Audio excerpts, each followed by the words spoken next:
Welcome back to Feargenics, where we don't just watch movies, we devour them. I'm Kelton. And I'm Alex. And using our industry knowledge, we'll tell you everything you need to know about horror cinema, from classic to contemporary. Today, we're talking about Neon Demon, The Neon Demon, by Nicolas Winding Refn, a 2016 movie. Yep. It is a assault on the eye. Not an assault on the eyes. I should say it's there's just a lot going on. It's very visual. It's an intense movie at times. If you have the sound turned up and you're sitting in front of a TV, you are sort of locked into this feeling. It's not quite as overwhelming as Into the Void. The score and the visuals on screen with the neon and the flashing lights, and the way the characters are acting, they lend themselves to that with lots of scenes of just stillness. It's a visual masterpiece. Not masterpiece, but stylistically, yeah, they really tried to make something beautiful. And they succeeded. Some of the shots in this are amazing and in a better movie would be iconic. I think it's very fitting for a movie that's about models and modeling in the industry to make something so visually appealing. When did you first watch this movie? Did you watch it in theaters? I watched this, I think in 2016, when Amazon acquired the distribution rights. I just watched it on Amazon Prime. Okay. I just kind of found it and watched it. And my first watch, I really liked it. Just, the whole package. I didn't really analyze it or anything. I just kind of watched it. And I walked away liking it. Same. I watched it, I believe, on Amazon. I think this movie had a simultaneous Amazon and theater release, which is pretty unusual. It's in 2016 at least. Yeah. So I watched it on Amazon, and I was very pleasantly surprised. I enjoyed it quite a lot at the time. I'm curious if the simultaneous release had something to do with it being kind of a box office bust. Had a budget of about $7 million, and the final reported box office total was around $3.7 million. I wonder if people also just sort of associated it with being a low-budget movie because it was a digital release, in the same way you might sort of scoff at a big-budget Netflix movie. That is true. It's something to make note of that at this time, 2016, digital movies weren't really taking off yet. Obviously, Netflix existed in their space, and they were doing great, but Netflix kind of had a stranglehold on that market. And I feel these fledgling, obviously Amazon Video, still sees the light of day to day and is successful. But at that time, it might have been judged in a different light, and that could have played a factor. Yeah, I mean, I think it's easy to forget how much the pandemic shifted our viewing habits to VOD. Everybody wants to stream everything now. Yeah, the simultaneous release is a pretty new thing. I wonder if this movie was struggling to find a buyer, if maybe Amazon got a good deal. Yeah. Because I think they bought it out of Cannes. Yeah, out of the Cannes Film Festival. Yeah. It showed there in 2013. He showed this movie alongside another film of his, actually, Only God Forgives, which both of them received cheers and boos. Very polarizing movie. The IMDb reviews are reflective of that. I feel like either people bought into this movie and liked it and saw the vision, or they were just oh, this is slow or weird. I really think you liked it or you didn't. I think this movie really relies on sort of your mindset when watching the movie, because if you're there to sort of experience what's happening with the characters, I think you're into it because it's intense. And if you can buy into the intensity and not be distracted by your thoughts or your phone, or if you've made time to watch this movie, you're going to enjoy it. But if you have anything else to do or you're thinking out, you might just sort of clock out. Yeah, there's scenes where there's just 3 minutes of beautiful shots. I mean, it's just panning and, detail shots and beautiful. The score is beautiful. I love the music in this movie, the electronic synths and all of that. I really love the credits music as well. It's right. One of my favorite songs. Yeah, it's a great song. Sia. It's a Sia song, isn't it? Yeah, I don't remember the name of it, but it was like it was on my 2016 winter playlist. I remember I listened to it a lot. Yeah, it's a banger. Like the credit scene is cool. We should make note of this. The credit scene is pretty too. It's like I'm not sure which character, but it's someone walking in like a desert, and it's just beautiful shots of this like desert in the morning. It's a really it's unusually nice is why we're bringing it up. It's a really thoughtful credit sequence. At least let it roll for 30 seconds and look at it, because it's worth it. And I think that's sort of the dichotomy, the struggle of this movie, is because in many ways it's thoughtful and interesting, and you can tell there's a lot of love and attention poured into it. And in other ways, as soon as you scratch the surface, there might not be anything there. Right. It's almost, it kind of lends itself to the contents of the film, being fashion, being superficial on the surface. On the surface, this movie is beautiful. On the surface, if you were to judge this book by its cover, this movie by its cover, by what it presents, it's a 10 out of 10. It's a perfect film, but like once you go below the surface, it's kind of I don't want to say generic, but it's like there's not a lot to the story. I mean, it's truly just a woman is vulnerable and preyed upon by outside forces. Yeah, she gets chewed up and spit out by the system of Hollywood. Right. Cycles are a big theme of this film, and the cycle is on full display of how the industry will chew you up and spit you out, regardless of how talented you think you are, of how special or different you think you are from everyone else. You still are playing a role in a system that is bigger than yourself, and you cannot stay in this false sense of security that you've created for yourself forever. So our movie starts off, and we have Jessie, played by Ellie Fanning. One of her first big solo roles is like a dramatic actress. She's been in movies like Super 8, but this is like definitely the first thing I've seen with her that's an adult film. She's 16 when this movie actually started filming, turned 17 during production, and then by the time the movie was released, she'd turned 18. So, she played the role of a innocent, vulnerable young girl very well. Her character is 16. Yeah, she's only 16. So it was great casting there. But Jessie, she arrives in Los Angeles totally alone. She has no parents that we know of. She mentions them briefly, but they're not in the picture. It starts off, and she's on a couch with blood all over her. Immediately, we're getting these intense visuals. Yes, because we were seeing her through the strobe of a camera. Like somebody's taking photos of her. Yeah, she's getting a photo shoot done. And it looks like, at first you think it's a crime scene. You think she's dead. Yeah.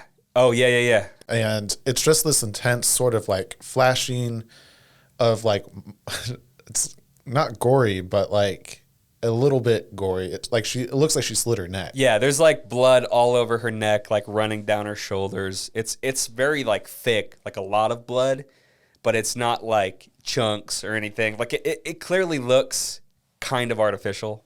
It's a really striking visual, and this sort of visual is indicative of what we're going to see throughout the rest of the movie, of something very striking, but like there's the strobing flashes are like a common thing in this movie where you see glimpses of something horrifying. It's almost like this movie tries to blur the line between beauty and violence. Like everything's beautiful. Like, this beautiful woman, though she's like been, murdered as far as we can tell in this scene, like it's still beautiful. Like even in this, the peak of ultra violence, like this is still a beautiful scene. Obviously, it goes on to reveal that it's just a photo shoot. It's just some guy taking photos of her, some random dude that she met online, actually named Dean.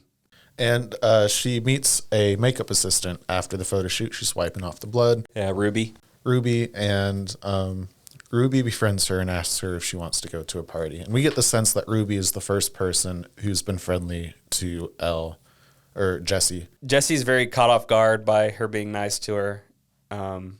It's almost like she's been in LA and has yet to see a friendly face. So she's very receptive of Ruby being nice to her. Takes her up on the offer to go to the club. The club is interesting because it is so. We see the club from Jesse's perspective, and it's very intimidating for her to be there.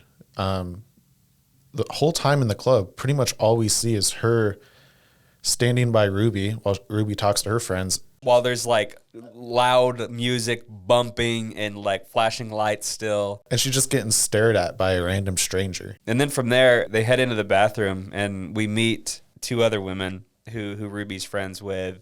They're also models. One of them's named Sarah. One of them's named Gigi. We kind of get a sense that they're not here to be friends with Jesse. They start talking about, being models. They reference her beauty, how beautiful she is. They seem jealous. Yeah. Sarah references that she is old, but, she's beautiful, but she's older. She's in her 30s. And the other model, she's beautiful too, but she's had work done. She's had plastic surgery. And they're envious. They're jealous of Jessie for being naturally beautiful without, any effort.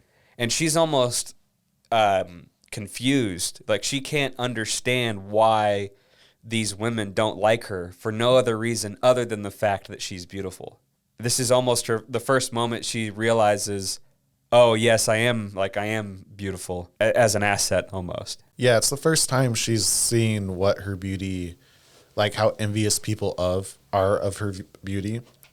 It's interesting how in this scene, the Ruby's friends are really intense about sort of criticizing Jessie, but Ruby stays quiet, and it's a little unclear her thoughts on the matter. I think it's really interesting that a makeup artist is this character who's a little unclear on like where beauty lies, because her job is to make people beautiful. Yeah, her job is innately taking something, less beautiful and making it more beautiful through application of makeup. It's a really good choice for an ambiguous character. She plays the role of the character that muddies the line between like, this is beauty, this is not beauty, allowing for that gray area.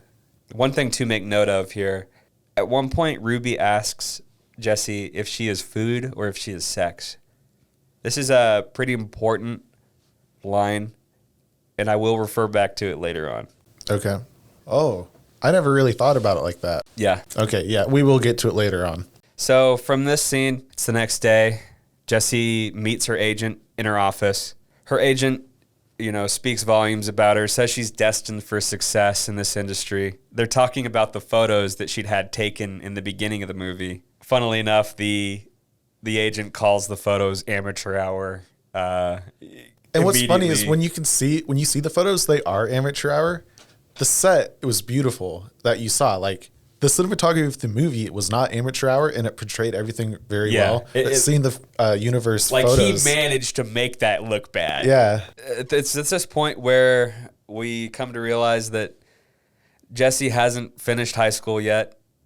She's a minor. And it's at this point where we start to see the problems in this industry. The agent immediately is telling Jessie, tell people that you're 19 because 18 is too on the nose. Someone in a profession telling you to lie about your age. It sort of sets Jessie up for the abuse she's going to get later on. Like, she makes the decision here. You have her agent telling her, like, you got to act 19. And the implication here is because, like, you're going to be treated sexually, right? Mm-hmm. I think that's a pretty clear implication. Yeah. And she agrees to it. She says yes, and she's entering the system. It's kind of laid bare for her what's in store, and she says yes. And clearly, there's not a lot of internal dialogue revealed with Jessie, but we can assume that she's a desperate model just trying to make it.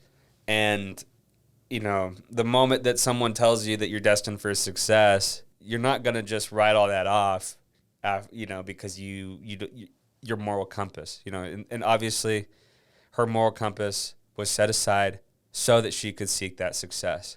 And that builds upon itself more and more throughout the film. That moral compass becomes less and less a part of her mind, and success becomes the dominating, driving force of her character, and we see her devolve. We see her start to become the other women she's afraid of. Exactly. She is consumed by the industry without her knowledge. It's at this same meeting that the agent sets her up with another photographer, Jack. He is huge in this scene. All the women who work with Jack are successful. He's just, he's pony boy of photographers in Los Angeles. And then she leaves. She goes, meets Dean outside. Turns out they're dating or going on a date. Yeah, they're going on a date. And, Dean's like, what'd they think of the photos? There's not a lot of comedy in this, but, that was hilarious.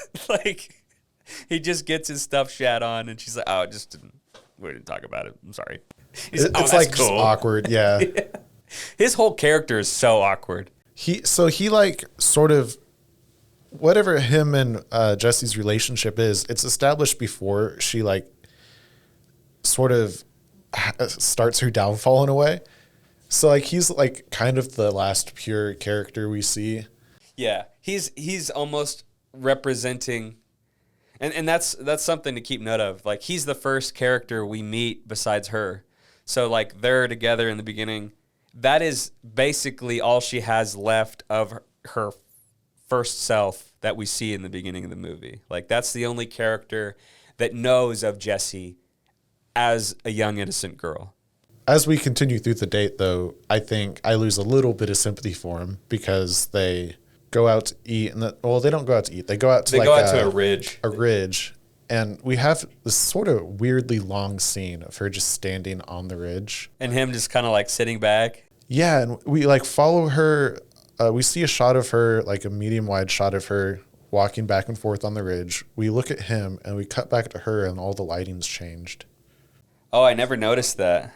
Yeah, it was kind of a weird edit, and I couldn't tell if it meant something. Right.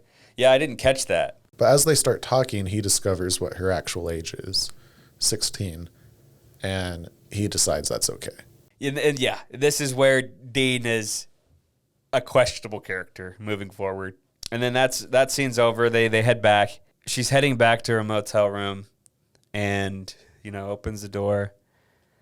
And she sees the windows open, and she sees some movement in the corner of the room next to her bed. And she screams, runs away, and goes and gets the manager of the motel. And this is where we get to meet Keanu Reeves. Love me some Keanu Reeves. He looks really good in this. Is this this is post John Wick 1? Mm-hmm. But it's around the same time. So he's he's just on the come up of being badass cool Keanu. Yeah. We all know Keanu is epic cyberpunk guy now, obviously. But pre-2016, Keanu was yet to be that cool. He was cool, but not cool. He'd been quiet for quite a while. And then he just sort of started popping back up. Anyways, grabs Keanu real quick, and he goes to go check it out. Now, we don't get a sense. He's not a good guy. She has to, really push him to come help her. Yeah, no, he's an asshole about it. And you get a sense also at this point that he's maybe also being predatory to young women coming to Hollywood. Yeah, he's very abrasive. It's like he's had this conversation 1,000 times. He's tired of hearing these young girls coming into his office and complaining about stuff. He only helps her because she's going to call the cops, if I recall. Yeah. So, he grabs one of his buddies, one of his lackeys, and who you told me is Skinny Pete from Breaking Bad. It is Skinny Pete. Yeah. So Charles Baker, the actor who plays Skinny Pete in Breaking Bad, he has a little cameo in this, and he's carrying a bat, and he's hanging out with Keanu.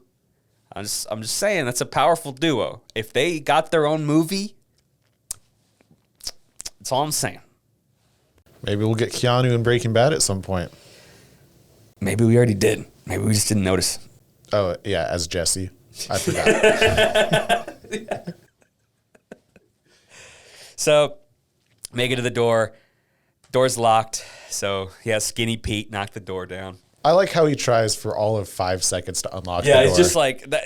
It was the most obvious acting in the entire movie. He's just like kind of jingling the doorknob, and he's just like, "Get the door." And then Charles Baker knocks the door down, and then we see a mountain lion in her room. Now, this is California. Mountain lions exist in California, but it's like, a little fishy. It's like, how did this happen? Now we'll go back to an explanation for this later. Will we? We will, because I just wrote it off as like a metaphor, but there's one some word in-world logic here. There's a single word that I'm going to drop at the end of this, and I will explain all these little events that led up to the end. Okay. I was ready to just tell the audience that, like, some things are unexplained, but I guess we're gonna get the truth of the matter. I wanna tell you what the answer is, but I can't just yet. We have to keep going. So, with tremendous effort, Keanu Reeves gets the mountain lion out of the room. Off screen, we don't get to see him wrestle a mountain lion. Yeah, he bitches about it later, how hard it was to get it out of there, but we don't see it. Mountain lion's dealt with, and this is the point in which she goes to meet Jack, the photographer that the agent set her up with. And this is a pretty weird sequence, this whole Jack introduction. Yes. This is where we see like a very, almost what you were referring to earlier, of agreeing to tell people she's 19, bringing in the potential of having to do sexual things in the industry to succeed. It comes into full fruition. Jack basically just has her strip. He closes the set, has everyone leave, makes her take all her clothes off. I also want to just mention, he's like the first like man really that we've interacted with who's not the Jesse's boyfriend photographer. And like the way this movie presents men as sort of this like crazily powerful force in the industry. Yeah. Like there's this sort of untouchable thing about him, and everybody is sort of skittish. And we see this again later with other characters. But like he just seems so powerful in this scene, and like anything he tells somebody to do, they have to do. It almost feels they're creating an environment where this guy controls whether or not they make it in this industry. And that's a really strange dynamic to be in, especially in what can be considered a workplace. They're just at work. It really hammers home the dynamic that Jesse and all these women have to go through. They have to achieve some sort of intangible perfection that gets approval from somebody like Jack. Yeah, like they need someone else to assign them the value that they have. And what's so frustrating about Jesse to every other character is that they don't know what that thing is that she's got. Yeah, she's just a kid. The truth is she's 16 and everybody else is older. And they are treating her like an adult. And this, I wonder if this is like one of the core things is like everybody in Hollywood is a predator. They actually like her just because she's young. The photo shoot goes by swimmingly. Now it's worth noting, like, it's just photos. There's no like sex or anything. But later on in the film, Ruby and the girls kind of think that maybe something went on between them and Jack for her to be a favorite of his. Obviously, it's not true, but this is just another example of the jealousy and the envy that they have. They're just trying to find a reason for why she is above them. Yeah, they assume that she slept with him, which I didn't get the impression she did. Yeah, it was just a photo shoot. After the photo shoot, she exchanges her number with Ruby. They have a little conversation, and she basically reaches her arm out and is like, anything you need, any help you need, just come talk to me. You have my number. And they part ways. After a quick scene of Ruby and the other models talking about her success in the photo shoot with Jack, we get to a scene of Jesse and Sarah auditioning for the same exact show for another hotshot male in the industry named Robert, who puts on these fashion shows. This scene is really striking because everybody is in their underwear, and a lot of the movie's dark, but this is a very bright scene. It's like very even lighting, and you have all these women in their underwear, like competing, standing in lines and taking turns watching each other walk down a runway. Yeah, it's almost like all these women are here as like cattle or something. Like they're just, a bunch of beautiful women in a room. Yeah, like they're sort of stripped away of everything. Like they don't get to carry a purse or their phone. Their individuality is essentially like taken away from them. And this is a kind of like, symbolizing the way that the industry sees these women is, their thoughts and dreams fall away whenever, they're just not pretty enough to be in the show. Like it is such a vain and superficial line that they're drawing that it almost feels like it's so lacking of empathy. So the audition continues and Robert immediately keys in on Jessie, and it's very obvious that she prefers Jessie over the other model there that she met earlier, Sarah. There's so when Jessie was selected though, there's the guy who's do you know what was the character's name? Robert. Robert is not even watching the other models. We watch Sarah walk, and Robert is not watching at all. Literally ignoring her. Yeah, he could not even be bothered to look up from whatever he was fucking with in his hand. And then when Jessie comes up, he doesn't even he completely stops everything he's doing and like intensely watches her. There's no like moment where he realizes she's the one. As soon as he spots her, she's the one. She doesn't even have to walk to be picked, and everybody can see that. The disparity between how he judges her compared to everyone else is so glaringly obvious. And this is just too much for Sarah to deal with. Goes into the bathroom and breaks a mirror in frustration. And Jessie finds Sarah in the bathroom, mirror's broken, photos on the floor, ripped up. It's at this point where we start to finally get some horror elements mixed in. She cuts her hand on the mirror, the pieces, when she's in the bathroom with Sarah comforting her. And Sarah just asks to see her hand. And she's like, okay, and holds her hand out. And she just grabs her arm and starts licking the blood off of her hand. I can't tell you yet why it's happening. But we're starting to see what Sarah is. Hungry. She's hungry. She's hungry for success. Yeah.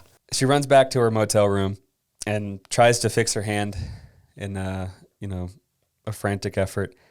And right whenever she answers the door to see who it was Dean holding a bunch of flowers. Yeah, she's here knocking at her door as she's trying to fix her hand. Yeah, and she opens the door and she just immediately faints. Yeah, she grabs the flowers and falls back and faints. And it's like a really beautiful shot, like the way she falls back. It's a lot of melodrama. Like, this was just beautiful for the sake of being beautiful. Yeah, that's a lot of this movie. Like, we haven't described a lot of distinctly horror elements here, but a lot of what we're talking about is being presented in a very frightening way. It's cold. This movie has a very cold tone to it. There's no comfort. Like, never at any point do you feel like, oh, this character is at a point of safety. They can chill out. It always just feels like Jessie is in the woods at night with wolves everywhere. Yeah. Trying to fucking survive. And the only person who seems nice to her is Ruby. And the photographer guy. Dean, but for weird reasons. Yeah. They have a little conversation after she comes to, and it's at this point Dean goes to pay for the damages for the room because of the mountain lion to Hank. And the interaction here is pretty funny. Basically, Hank calls him out for being a creep. Yes, Hank is the Keanu Reeves character. Yeah, Keanu Reeves, Hank, the manager of the motel, After Dean comes up to pay for the damages, he makes a lot of references to. He specifically references another 13-year-old girl, calling it real Lolita shit. More or less calling Dean a pedophile, saying, "Oh yeah, there's another chick in this other room that you could, try your luck with." Yeah, like he knows that if you're dating anybody in this apartment complex, you're basically a pedophile. Yeah. He eventually takes like $140 from Dean for the room. Yeah, but you can tell that the expenses here are really made up. And he's just trying to get whatever money he can get out of Dean. Yeah, he's like, oh, for the door and labor, at least $100. Like $100. The door that he kicked down because he couldn't be bothered to unlock it normally. You think that this guy is paying a lot of money for his motel in the first place? No. So the audition from earlier, Jesse ended up being the headliner, I guess you'd say, like the front person, the main person in the show. Well, yeah, who is actually the last person? The last person to go is sort of like the big person. Yeah, right. Like she's just, the special star of the show, essentially. And you can see it in the outfits. Everybody's outfits are like, extravagant in a fashion show sort of way, but Jesse's is a real head turner. This is a pretty important scene whenever she walks out. This is the moment where we see a shift in Jesse. This is where she fully begins to understand that she is different than everyone else. She has that X factor. She is beautiful, but it's almost to a negative degree. She becomes very self-absorbed and egotistical. And you see this happen because as she's walking out, she's got her eyes on this triangle in the corner of the room. It's just like some lights set up. But we're flashing between her, seeing her and what she's looking at, back and forth with the lights flashing and the music flashing. And as she approaches it, it becomes like this mirror almost, and she can see herself in the reflections. And we're flashing between her like presence on the stage and her like mental state. And when it flashes red, you see like what she's thinking about. She's looking at herself in the mirror, and she kisses herself. Mirrors are a big theme in this movie, and that's representative of narcissism, staring at yourself in the mirror. And she's like kissing herself in the mirror, obviously. And it's like she falls in love with herself. Like it's at this moment where Jessie, she stops seeking others' approval and finds approval in herself and carries that through the entire film. It's a pretty big, abrupt change. Like that scene going forward, she is the new Jessie. The scene immediately after that, we see a brand new Jessie. She goes to dinner with Dean, and Robert is there with Sarah and another girl having dinner. And there's not enough space for her and Dean, so they go to a different table. There's another example of, men being assholes, like controlling forces in this industry, where Robert essentially uses, it might be Gigi, I'm not sure if it's Gigi or Sarah, but he uses one of the girls, and he kind of just stands her up. One of the girls, the girl who seems to be the most powerful as well. Like, this woman has been a real force so far in the movie, only to be used as an example by this dude. Yeah. He basically has her stand up and asks Dean, is this girl beautiful? And his response is, she's fine. He's kind of caught off guard. He doesn't really know. Dean's being nice. Yeah, he doesn't know what to say. He's on the spot. And then Robert's like, oh, yeah, she's fine. The ironic thing here is like she's literally a model. She's like very beautiful. Yeah. And like Dean is like very much underselling it. But like he's just trying to like get the time to pass. He's not even trying to engage in this conversation. And Robert's like, oh, yeah, she's fine, and then points out, Jesse, like, look at this. This is what beauty is. This is natural beauty. And Dean's not having this. And he kind of turns to Jesse and is like, do you want to go? Like, can we go? Or no, he says like, I want to go. And then she just goes, so go. And that is the confirmation that Jesse is no longer this this innocent girl. She doesn't care that, you know, what's going on right now is shitty. She's in for the ride. You get a sense that she actually enjoys this moment too, because this woman has been so hard on Jesse. She's reveling in it. Yeah. Once again, I just want to point out that I think the it factor, that like the subtext here is just youth. Like what she's got that all the men in this movie see is just that she's the youngest person in the room. Like the fact that she's so beautiful is like not even, like they're making it more than what it is. Like all the women in this movie are beautiful. Every single one. Like there is not a single unattractive female in the Neon Demon. But we're constantly drilled into our heads, oh, this is the only pretty girl in the movie. And I don't think it's that subtle. Like the hotel being just for minors, I think is really like Nicolas Winding Refn being like, this is that vague sense of beauty that everybody's trying to hit. It's just youth. Yeah. So she gets back to her motel room and she's asleep. And then all of a sudden, Keanu Reeves breaks in. He sneaks into her room. He's got a knife in her mouth and boom, she wakes up. Just a bad dream. Or was it? She wakes up on the floor passed out. I think it was a bad dream. Okay, yeah, it was a bad dream. The or was it is referring to the thing that I'm going to talk about. I see. After she wakes up, she hears next door screaming from another girl. Somebody was jiggling on her door. Yeah, somebody tried to get in. And locked it real quick. And then that person moves on and jiggles on the next door and gets in. Yeah, and she's hearing screaming. And this is what prompts her to call Ruby for help. And eventually she makes her way to Ruby's house. It's the Paramore Mansion. It's a haunted mansion. I didn't know that. Yep. That's cool. They shot at the Paramore Mansion. She makes it there and, you know, takes a shower, is, you know, getting ready for bed, and Ruby makes a move on her.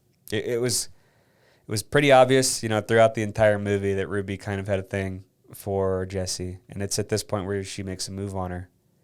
And Jesse's not into it. Yeah. And Ruby gets kind of like pushy about it, tries again, and Jesse turns her down. And this was a pretty big moment. I will explain what this means later, but this is the moment where she sealed her fate as food and not sex. It's also horrifying because Ruby was the last person who could maybe be friends with Jesse. And to find out that she, just like all the men, just wanted to fuck her. Yeah. It was so defeating. The men had been painted as predators this entire film, and we come to find out that the women are just as much predators as the men. After this, Ruby goes to work at the morgue. We get a very gratuitous necrophilia scene where she is envisioning that it's Jesse on the table, not a dead body. There was a lot of booze at Cannes for this. This is where the booze came from. I see. Who goes to Cannes and then like booze the film? Like this is like an intense fucked up scene, but like, come on, you're at a indie film fest. Like Men was at a film festival, wasn't it? Like, did anyone boo Men? I'm sure plenty did, but it's film. Like specifically, this is probably experimental film since you're watching it at a film festival. There's stuff that's banned in countries that people watch. Just let it play. Just don't boo a movie, especially at Cannes. I don't know. Maybe at Cannes they just like, you're at Cannes, so they feel entitled to be, you know, loud and share their opinion. But we're approaching the end of the film now. Ruby comes home and finds Jesse on the diving board of her pool, empty pool. You know, standing. This is like almost her scene of like becoming a goddess, like becoming the perfection. You know, she's achieved peak. She is to be feared by these women now. So Ruby comes home. Jesse is on the diving board of an empty pool, and Ruby, instead of walking around the pool to talk to Jesse, walks into the pool. So she's standing at the bottom of like, I don't know, maybe a 10-foot, 11-foot pool, looking up at Jesse. And Jesse delivers this really narcissistic line. I don't remember what it is specifically, but it's about like she suddenly understands why everybody wants to be her. And it's like, it's a real like villain moment for Jesse. Yeah, no, she says, I think she says something along the lines of like, everyone's trying to be a second-rate version of me. Yeah. Like this whole time, the entire movie, she was trying to become one of these women, and she realizes, oh, they're just trying to be me. She didn't need to try the entire time. They have this conversation, and she walks off, sees Gigi and Sarah in the mansion, and they attack her. They chase her down. There's a chase scene that ensues. It ends with them back at the pool outside, and they corner her, all three of them. She's up against the edge of the pool. She's outside of the pool, back to the pool. Yeah, back to the pool, the empty pool. And push comes to shove, and she literally gets pushed. She gets pushed into the pool and falls. Breaks her legs. And arms. She's like a heap. It's an absolutely terrible sort of scene. It's pretty gruesome. She's like, doesn't even say anything. She's just laying there breathing. Yeah, if it didn't happen to the main character, you would just assume they were dead. Because it happens to the main character, you're sort of a little bit more like, what's going to happen Yeah, next? You're like shell-shocked almost. And then, boom, jump cut. Ruby's in a bathtub full of blood. A few seconds later, we see Gigi and Sarah washing off blood in the shower. These are Carrie references, by the way. There's the bloody bathtub scene and the washing blood off. That's a loose Carrie reference, I believe. But this is kind of where things go off the rails. Obviously, things have already gone off the rails, but gets a little weirder from this point on. Even weirder than bathing in blood. And the implication being it's Jesse's blood. And then we get, Ruby topless gardening scene. And it cuts to her laying in a shallow grave. Oh, yeah. It was a really beautiful shot as well. And they hold on that for a while. They're pretty proud of that shot. And then we get some more scenes. We get Ruby laying under the moon and blood oozing out like a fountain. From between her legs. Yeah. It seems ritualistic. Yeah. So the scene is she's in a big empty room in the mansion, and there's these full floor to ceiling windows, and you can just see a big full moon taking up the majority of the top half of the window. And she lays down in the sunlight, opens her legs, and blood just gushes out. It's so much. It's like gallons just flowing out. And from there, we go to Sarah and Gigi riding in a nice sports car, going real fast. And they're on their way to a shoot with Jack. They go to this new shoot, and there's a new girl there, and it comes up about a new girl coming into the scene and taking the reins, if you will. And Sarah is asked, like, what did you do about that? And she goes, I ate her. It's one of those it's the second funny moment of the film. It's so like on the nose, like, yeah, you did. Like, yeah. Yeah, it sounds like she's being hyperbolic, but she's not. Literally had consumed the girl that was going to take her job. And they go out and they're doing the shoot, and Gigi starts feeling uncomfortable. Her stomach starts hurting. So she runs off, and she's just in another room heaving, dry heaving. And Sarah comes and looks for her and finds her as she's heaving. And she throws up. She pukes up an eyeball, consumes Jesse's eye. Pretty gross. Yeah. It's like really like realistic. Like she just like, bleh, and then there's an eye. It's realistic, but it's also so stylized because she like crawls into the middle of the room. And it's like perfectly like laying there. Yeah, it's like first a pile of meat and then the eye just plops right on top and it's staring forward. It's like hyper realistic in a way. After that, she grabs the closest pair of scissors she can and tries to cut the rest of Jesse out of her. Yeah, she's like, I want her out of me. Yeah. And stabs herself and just like rips down her stomach. And then the final scene, Sarah just reaches down, fully lacking any empathy, and grabs the eye, pops it in her mouth like an Utz cheese puff, and goes on back to the shoot. And that's the film. That's Neon Demon.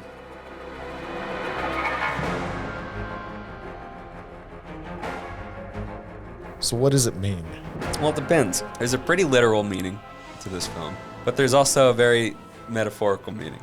Now, the literal meaning, they're just witches. It's just witch shit. The food or sex thing was them asking, are you food? Are we going to consume you and harvest your youth?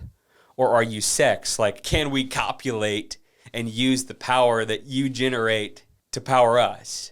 It was hinted at her being food. She's too sweet.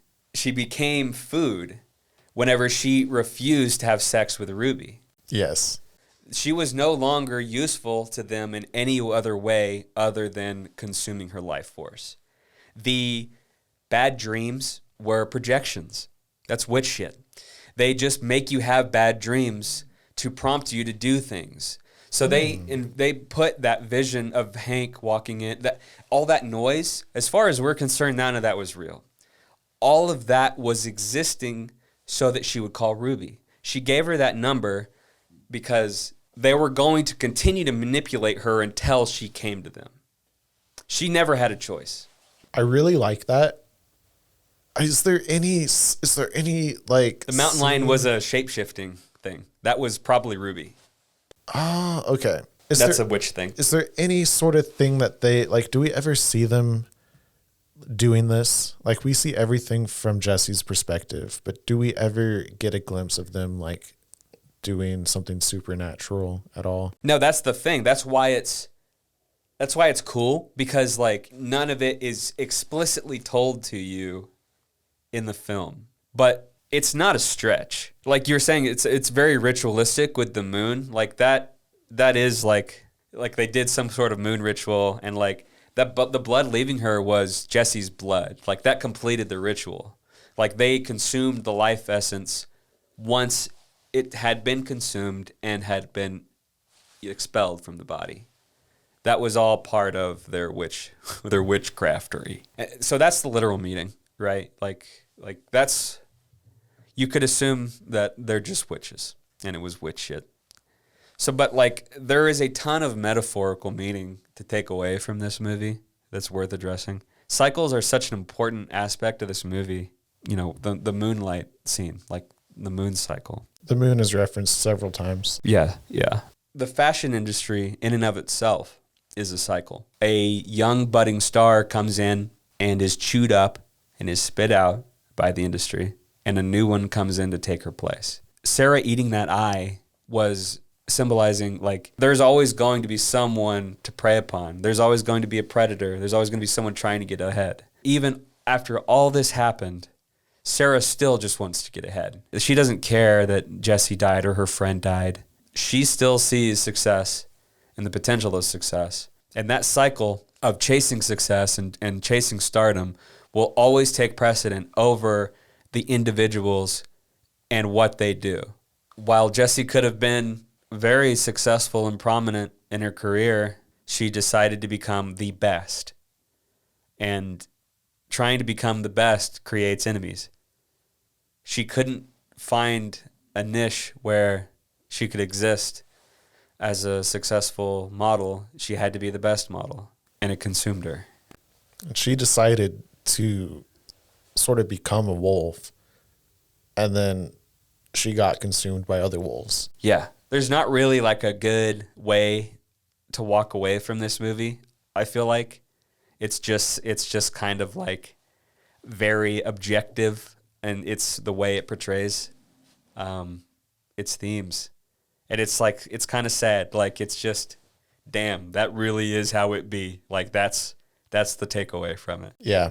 It's such a dark perspective on Hollywood and modeling in general. Yeah. It's a dark movie. I mean, like, even the themes, like pedophilia in a film is not something that is touched on a lot. Like, you're already putting your movie into a category of, like, man, you can't really watch this.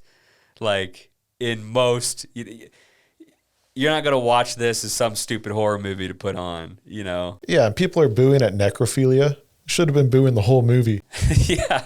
This film was dedicated to Nicolas Winding Refn's wife. and it was one of the only films she's liked that he's made. I don't know what to take away from that. But in a way, you know, out of all of his films, I think this one's my favorite. Hey, at least you and his wife can share the opinion that Drive sucks. Drive doesn't suck. It just isn't. It isn't like a worthwhile must watch. It's fine if you have 2 hours to kill. Well, that's Neon Demon. This is the first movie we've watched that is not an obvious recommendation. I don't think anybody is going to have this on a top 10 list of most important films of all time. I agree. Most important horror films. I agree. It doesn't define a genre. The music is great. It's a unique film, but it can easily just get lost. Yeah, I kind of feel the same way. It's nothing special. It's well executed. I will say that. Visually, the story is cohesive. Like there's nothing fundamentally flawed with this film. There's nothing that I can point out as being problems with it. But it's also not something I would you don't need to watch this. Like if you like horror that's like not in your face and it's kind of just creepy and unsettling and you're just kind of like moving through this world that's off kilter. Mm-hmm. It's a lot of fun. It's a fun little movie. One of the storytelling aspects of this movie that I like, and you see this occasionally, you also see this in Black Swan, is at some point you disconnect from the character and you realize the character doesn't see the world the same way you as the viewer do. And that's kind of unsettling because you no longer know if the main character is trustworthy. And you really do feel like you can't trust Jesse after that scene with the mirrors and stuff.